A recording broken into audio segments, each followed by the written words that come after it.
some of you may try to cancel me because it's a very sensitive topic, but I'm gonna be showing you my journey of muzzle training Marlo. Now, I will talk about why I'm muzzle training her and why I think that you should be muzzle training your dog in just a moment. It's really best for most dogs to use a custom fit muzzle, but just to get her started as an introduction, we use the basic one. So I have her favorite treats here. It's important that I use something for high value, but you'll notice that I'm not gonna bribe her. So step one of muzzle training for Marlo, for me, is just getting her comfortable with the muzzle being around and creating a positive association. And this can work with a lot of things like nail trims.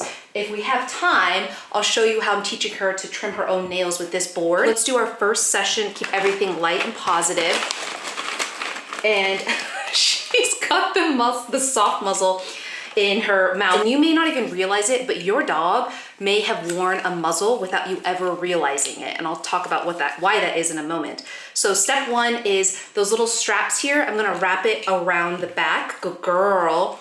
And that way they're not in her face. Marlo is very sensitive with things on her face, touching her face. Yes, good girl, touching her face. And that was step one. So step one is I'm just bringing the muzzle out. I don't ask for anything, and I wait for her to choose to even look at it, maybe put her nose on it, maybe even her paw, and I'll reward her with verbal praise and my marker word, which is YES, and usually follow that with a treat. If your dog's not food motivated, you could reward with a toy.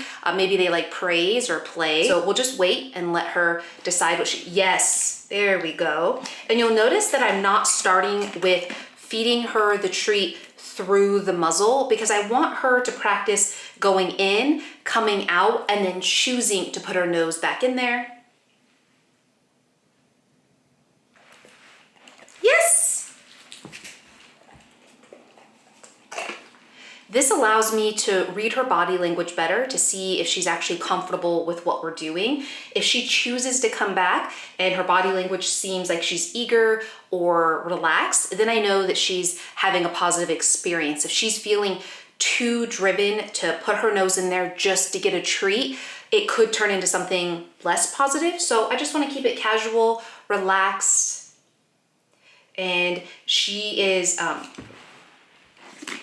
yes, good girl. I'll reward Bentley back here for being a good supportive big brother. But again, I'm throwing the treat in the opposite direction so she can come back and choose to go, yes, go in it and on her own, and she doesn't feel trapped. If I start feeding her treats through here in the beginning, yes, she might feel trapped or confined, and Marlo regresses pretty quickly. Yes. So you'll notice there, I move the muzzle up here, and now she's just touching the side of it. That's okay.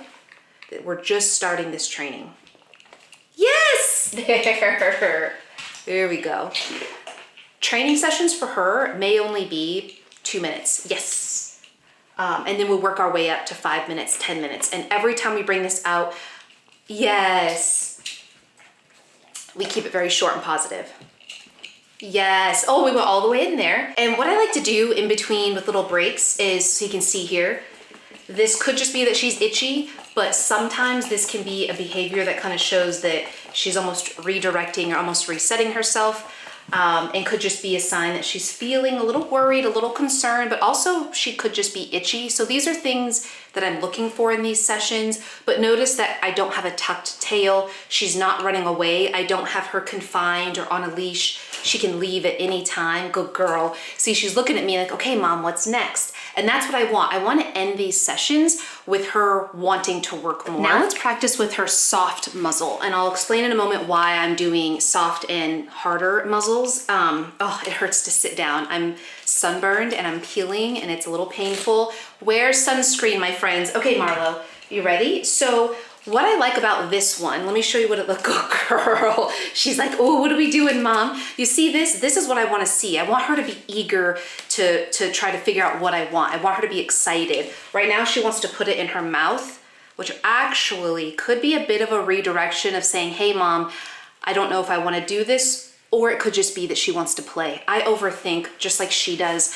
We're two peas in a pod. So one reason I love using a soft muzzle like this is it is more than likely that your dog already has worn a muzzle like this or will wear a muzzle like this. And you're like, wait, what? I've never put a muzzle on my dog. Well, most, not all, veterinarians, when they take your dog to the back to do a procedure, a blood draw, a nail trim, even groomers will often use these softer muzzles on your dog without ever telling you or without ever asking you. And I'm not saying that to say that that's a bad thing, but they often will just do that as a safety precaution to them because they don't know your dog, especially if they're gonna do something that might be painful or scary. And I will link my favorite muzzles on my website at RachelCaraFusaro.com, which is linked in the description below.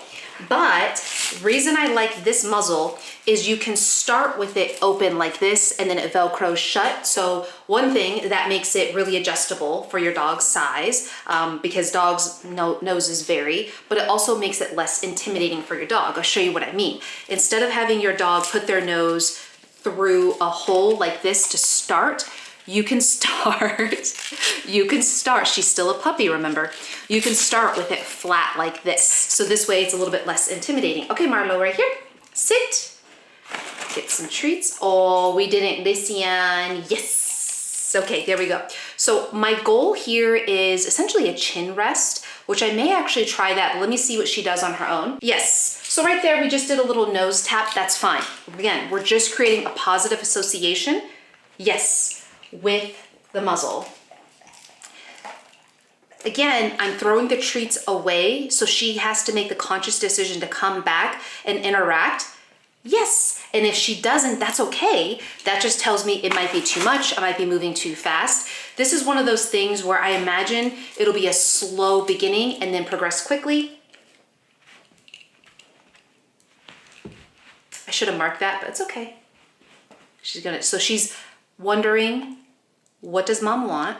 She's getting a little, she's overthinking. It's okay.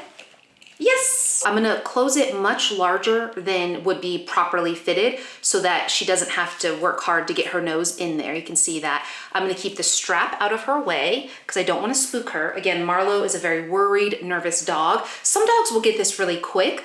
Marlo, on the other hand, especially things around her face and her paws, just makes her a little nervous. So I'm gonna hold it here with one hand. And yes, I'm not expecting her to put her nose in it by any means. I just want her to come near it. If she puts her nose in it, heck yeah, that'd be awesome. She's kind of like, okay, what do you want, mom? What do you want? Oh, we got a little burp, we got a little lick lip. Yes, so you guys can kind of see what she does. Yes, there we go. We're gonna end on that because I don't know if you saw, she got her nose like halfway in. All right, a treat for Bentley for being a good supportive big brother. He's just here for moral support. And I'm gonna see if Marlo needs to do a bit of a shake off and do a little bit of interpersonal play just to kind of let it go. Not that that was particularly stressful, but just to let her have a chance to kind of blow off some steam so she doesn't overthink it. And we end on a happy note, huh? Itchy ma, wow. Wow, this is something we've been working on with her trainer. She actually played with her trainer before she ever kind of played with me, just without a toy. Itchy ma. She's like, I want a treat, mama. Wow, oh, there we go. We're getting a play. Yeah, itchy, yay. So let's talk a little bit about why I'm muzzle training Marlo and why I think that you should muzzle train your dog as well. I don't care how well socialized, how well trained, or how well behaved any dog is. One thing I've learned over the years of learning about dogs from experts, professional trainers, behaviorists, scientists, is that when a dog is in pain, uncomfortable, or in a high amount of stress, they can bite. Every dog, regardless of how nice or kind or sweet they are or they seem, they can bite. And so do I think Marlo has an aggressive bone in her body or that she'll bite? Absolutely not. And I think that's one of the biggest misconceptions about muzzle training is that it's only for reactive, dangerous, or aggressive biting dogs. But the reality is, like I said before, many vets are gonna automatically muzzle your dog when they take them to the back when you don't see them. That in itself for me was enough to consider muzzle training her so that when we do go to the vet, even though I always try to stay with her, that's not always an option. So I like to make sure that she's gonna be comfortable and have a positive vet experience. Has your dog ever worn the cone of shame? Because if they have, many of us know that those don't always work very well. I had to do 2 cones with Marlo to keep her from trying to lick herself when she went through her spay. And wound management is a very popular reason to use a muzzle temporarily. And caveat, when I say muzzle training, obviously I'm talking about only when needed, trained properly, a properly fitted muzzle. I am working with local trainers and behaviorist specialists so that I'm doing it in the most humane, kind way. Again, always work with a positive reinforcement, fear-free, force-free trainer in person if you can. It just makes the world of difference. But there are many dogs that can work their way out of a cone and then make a wound more serious. In fact, if you're subscribed, which if you're not, what are you waiting for? You see I do a lot of vet chats where I bring veterinarians on talking about the most common injuries and issues they see dogs have coming to the vet. And one of the most common ones is dogs that had a suture or a cut or a wound that they went home and made worse because they were able to get to it, whether the cone didn't work or the pet parent forgot to use the cone.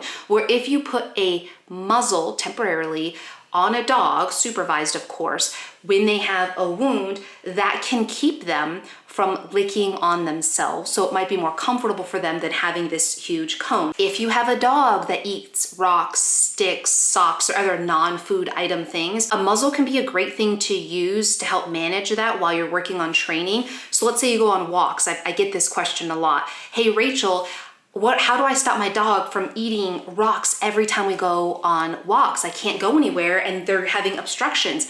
One temporary thing you can do and consider is using a muzzle with your dog. That way you kind of stop that behavior, of course, after you train it, and then you can still enjoy those rock walks with your dogs. The other one is the more obvious one, which is if your dog has aggressive, nervous, reactive tendencies, using a muzzle can keep other people, other dogs, other animals safe while keeping your dog safe and confined from causing issues. Because a well-fitted muzzle will be able to allow your dog to pant, drink, eat, open their mouth all the way, but won't allow them to actually make contact if they were to go to bite. I don't care how sweet, kind, gentle, well-trained, behaved your dog is, they can bite. That's just the nature of having a dog. And does that mean that your dog needs to wear a muzzle or always have a muzzle on? Absolutely not. But does it mean that it can be helpful and preventative, and beneficially preventative to start muzzle training your dog now so that if he or she needs to wear it, they're not overly stressed by it? Well, why not? And one of my favorite things about muzzles is, well, it's good and bad in that there's still a stigma around them, that if your dog wears a muzzle, they're highly reactive, aggressive, and people stay away from you when you're out in public. But that can be a good thing and work to your advantage if you have a worried, nervous dog like Marlo, where people always want to come up and say hi. Even if I say, no, that makes her uncomfortable, they still proceed to come up. Well, if your dog is wearing a muzzle out on a walk, it's likely that people are going to see that and avoid you because they're going to make this assumption that your dog is aggressive. If you live in a really dog populated or people populated place and you're tired of people running up, can I pet your dog? Can I pet your dog? Having them wear a muzzle on a walk can be a cue, a nonverbal cue to other people to say, hey, my dog and I need space. So that could be a good tool to consider. I actually wish I started working on muzzle training with Marlo when I first adopted her, but we are here now, and I think it's good because we've also built trust. And if you want to learn how I'm training her to trim her own nails with this tool, let me know in the comments and I'll show that, because if your dog is like Marlo and they get nervous anytime you bring nail clippers out, look at her, she's like, oh yes, good. Look at her proving me wrong. That's fine. Yeah. Good job. She's like, wait, mama, we've been working on it. But if your dog does get nervous with nail trims and you want some lower stress or stress-free alternatives, let me know in the comments and I'll make that video. If you want to see all my favorite dog foods and you want to see all my favorite dog finds from treats and toys, oh, hi, mommy. go to my website, RachelFusaro.com. It'll be linked in the description below. And most importantly, like and subscribe. This video helps us bring awareness to how we can help train and feed our dogs better. And if you want to learn what my favorite dog food is, actually, I'll put the video right here, and I hope you have a beautiful day. Goodbye.